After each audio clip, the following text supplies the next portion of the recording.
I thought I was getting really close the other day to getting this engine to run. And of course, the next phase is getting the pump tested and cleaned out. And I've rigged up a system here whereby I can do that. But unfortunately, 2 days ago, I pressurized the system and the fuel pump's leaking. So, you know, if you've seen the other video, you know I had to pull the fuel pump off, and we're going to have to reseal it. So that's going to delay the project a little more. Unfortunately, this isn't going to start up as quickly as I thought.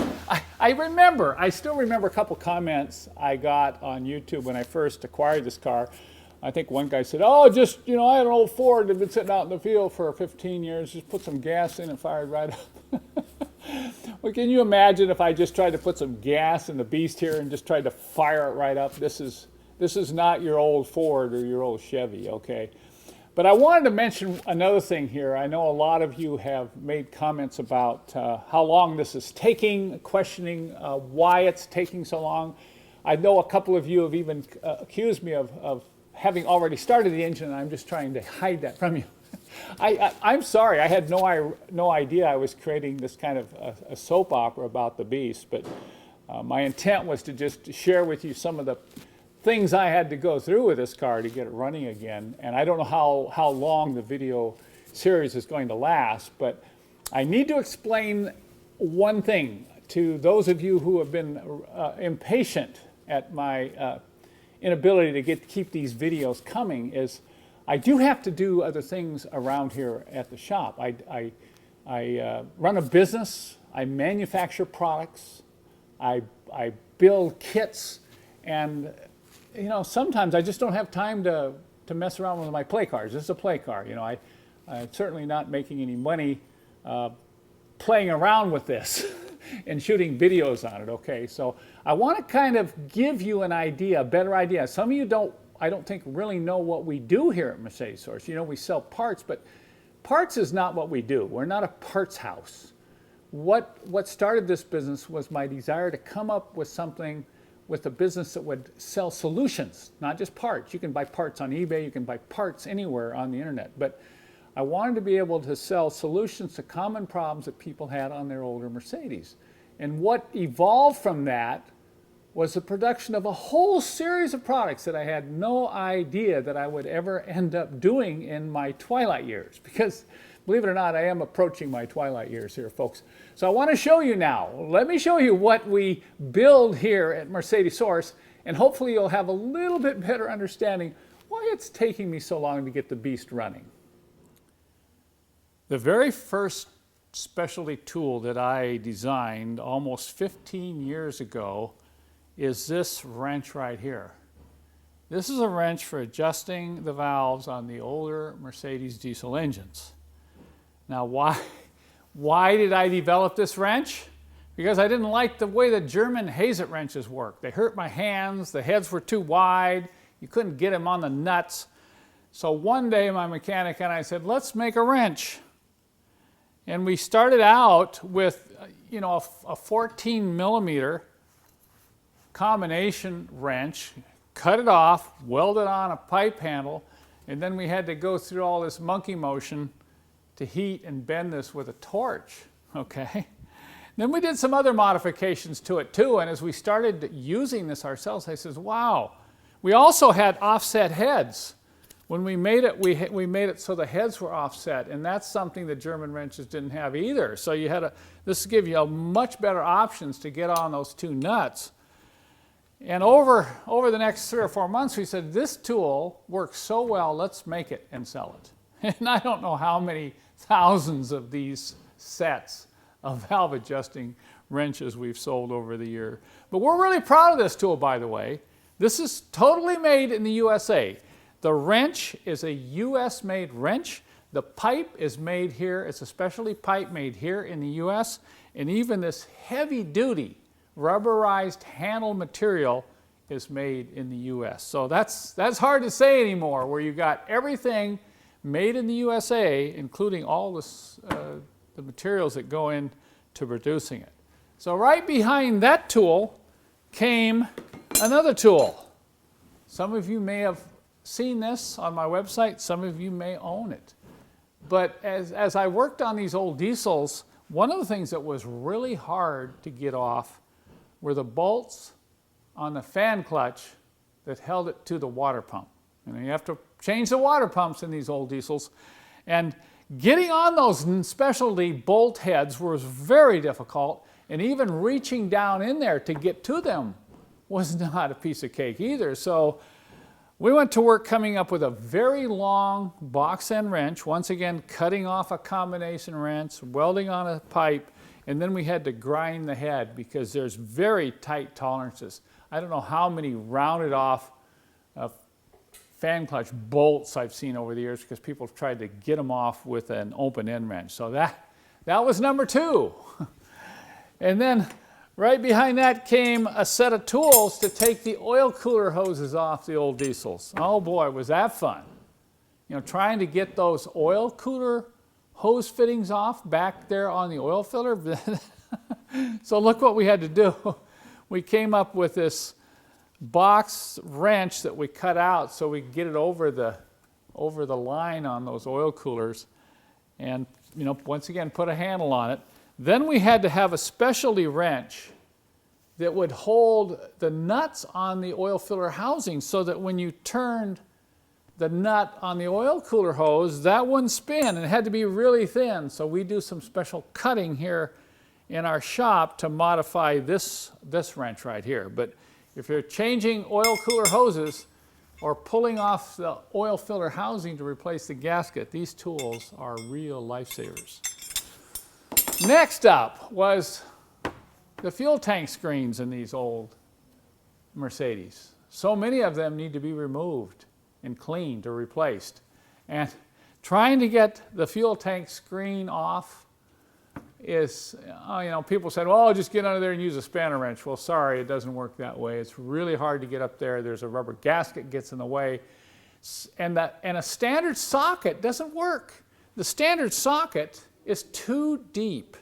And it also doesn't have a sharp edge. You don't have very much of a lip on that tank screen to get on it. So we have to cut this to a sharp edge so that when you get up on there, you can get that and you can break it loose. The other thing we did was put a standard 17 millimeter bolt head on the other end of this so that you can use a box wrench, because most people don't have 3/4 inch breaker bars or 3/4 inch ratchets. That's what these bigger sockets are when you go out to buy them. So this has been extremely popular. I mean, we've sold hundreds of these over the years. So once again, this was developed because of frustration trying to get the fuel tank screens out. Also, we found out, very quickly that this also works on the fuel tank sending unit. And some of those fuel tank sending units, particularly like on the 116, 123, are hard to get to. You certainly can't get a standard wrench down in there. So by the way, this socket also works on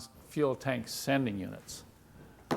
Okay, then along came the need for reamers. Reamers to ream out the glow plug holes. And I didn't like any of the reamers that were available on the market. And there wasn't even a reamer available for the old series style plugs, the large ones. So these reamers, we've sold thousands of these reamers. We get the housings out of Germany. We machine the housings out. We buy the reamer stock and we press fit in the reamer into the housing and get it all aligned properly. So this is a real must for you diesel owners. Anytime you're changing glow plugs, or if you're having hard starting issues, you want to make sure you ream the carbon out of the pre-chamber before you install a replacement glow plug. So reamers. Okay, along with another tool we came up with was a drip tube. See that little drip tube? We buy the stock out of Germany in straight stock, and we bend and cut these to make a precision drip tube for adjusting the injection timing on your older diesel too. And I suppose it was about 8 years ago, 8, 9 years ago, that this became a real need right here. Okay, we started getting into rebuilding diesel fuel injectors. We started selling replacement nozzles from Monarch in Germany, along with kits, shim kits, and tools to rebuild your fuel injectors. But let me tell you, without a pressure tester, this was really difficult. And at that time, the pressure testers were, $300-400 that you could buy. But this has been a really interesting evolution over the last 8 years. It went from originally being just a tool to test your diesel fuel injectors, and then within a few years we found out by changing the gauge you could test the CIS fuel injectors, see whether or not they were sealing properly, see what the spray pattern was like. And then recently, if you've been watching my other videos recent videos on YouTube, on my 6.3 and my 280 SL, taking the mechanical fuel injectors out and testing them, it can be done with this tool here too. Changing the gauge, changing some of the procedures. So this is made here in my shop. We take this apart, we have to modify the bottle jack, we have to get all these special fittings, we manufacture this line here, we have to get the right gauges. We use liquid filled gauges, by the way, now to help for the accuracy of the reading while you're building up pressure to test your injectors. So we can now test almost all gas and diesel fuel injectors from the early 1950s right up to the late 1990s with this tool right here that we build. A lot of them. This is very time consuming to build this, by the way, and we have sold, I don't know, I wish I would have counted how many hundreds and thousands of these pressure testers we've sold, but we just keep cranking them out, building more every day, okay?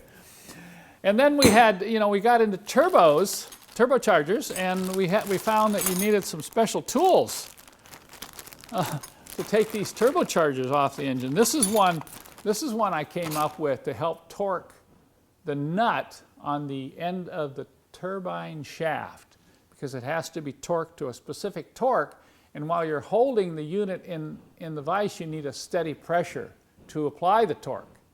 And there's two different sizes. There's two different sizes of nuts on most of these T3 turbochargers. So look at what I did. I took two different wrenches, welded them together, provide a nice T-handle to apply the proper torque to that nut on the end of the turbine shaft that holds the compressor wheel in place.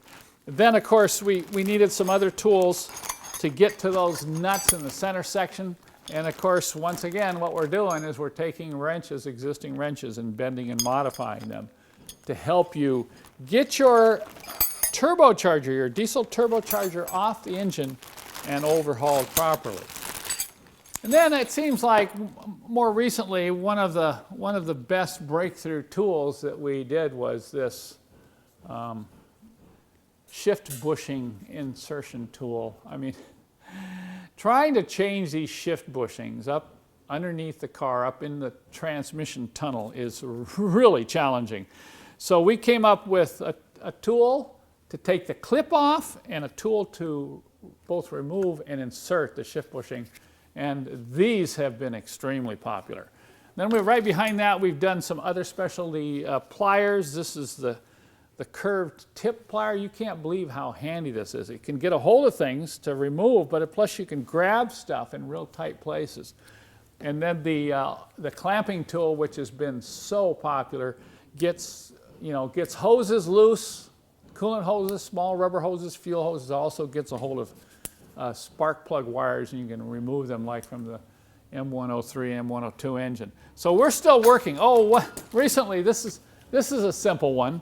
This removes the glove box nuts on the 123 and the 126 chassis. You ever tried to get one of those little nuts off? So I said, hey, come on, let's make a tool that makes it easy for the poor guy out there working on his own Mercedes to be able to get that glove box off. Currently, we're working on some other clamping tools. We have found that clamping tools like this are extremely helpful working around the shop, working on cars. This one we developed working and rebuilding diesel fuel injectors. We needed a way to get a hold of these things. Let's say you're cleaning these in preparation for overhaul, and see you've got a lot of rust and junk down in there. Well, you need some way to hold on to this while you run a drill with a brass brush in and out. And so this clamping tool, by the way, has become so handy around here. See, it's a much larger size than the other one for the spark plug wires. and it's also got a little bit more of an angle, but you can grab a hold of stuff when you're working on things. And with these long handles, this really gives you the torque to hold on. So if you've ever used a grinder or a wire brush, and you try to hang on to this while you're grinding or wire brushing and get your fingers in the wire brush or grinder, you know how handy a tool like this can be. So this has become our #1 tool, by the way, when we're working around our grinders and wire wheel brushes. So that's currently in the mix. You saw at the beginning of the video, the one we just came up with today. So if you're interested in any of these tools, learn more about them or purchase them, I'll just put links. There'll be a lot of links, so be sure and check out the show more below. And tomorrow we have to come to the shop and build more tools.